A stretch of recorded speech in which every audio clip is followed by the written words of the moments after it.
Morning everyone, Will Ringrose here at ADN, your rapeseed market update. It's been a bit of a split camp at the moment, but one thing's for sure, prices are certainly volatile. Soybeans have been pressured recently by the fact that the weather's improved and there's rain now moving in, which has stabilised crop conditions week on week. But I think the fact that China haven't been in the market now for a number of weeks and since the beginning of June has now started to make the market quite nervous about when they'll reappear and in what style, especially with the recent discussions surrounding the phase 1 trade agreement with the US. For rapeseed, though, it's all been about the Canadian weather. Crops over there have been deteriorating now for a number of months with the hot, dry weather that's been persistent. We've seen quite a significant fall in production estimates on the canola crop from 20 million tonnes down to 15 million tonnes. It could well be less than that. I think the lowest estimate is about 12 million tonnes. But time will tell when the combines roll what the size of the crop will be. But one thing's for sure, it's significantly lower than it was at the start of the season. We are now starting to see some cooler weather, maybe some showers appear in the forecast, but in all honesty, I don't think this is going to improve crop conditions, more stabilise those crops from deteriorating any further.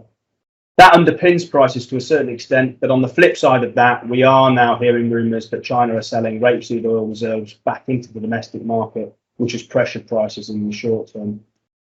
Further afield, crude oil prices have fallen quite significantly in the last few days, from sort of $73 on West Texas crude oil down to sort of 68.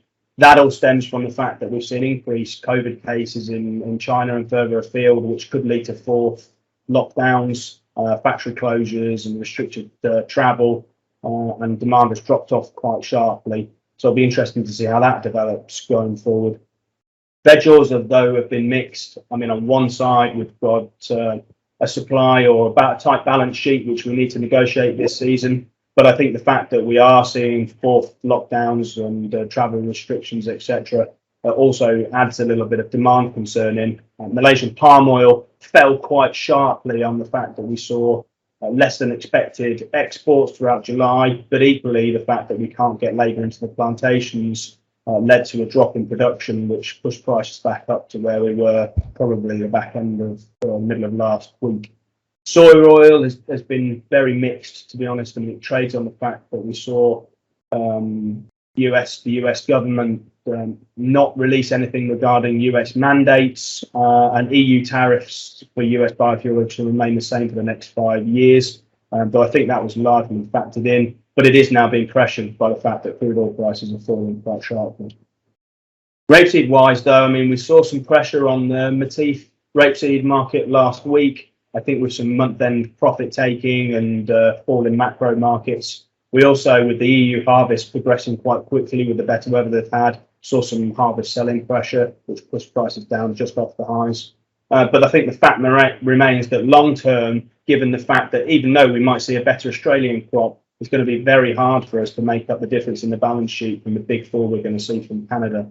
So in the short term, we'd probably follow macro markets. In the long term, I think it's likely that prices should stay underpinned. That's your rapeseed update from me. Thank you.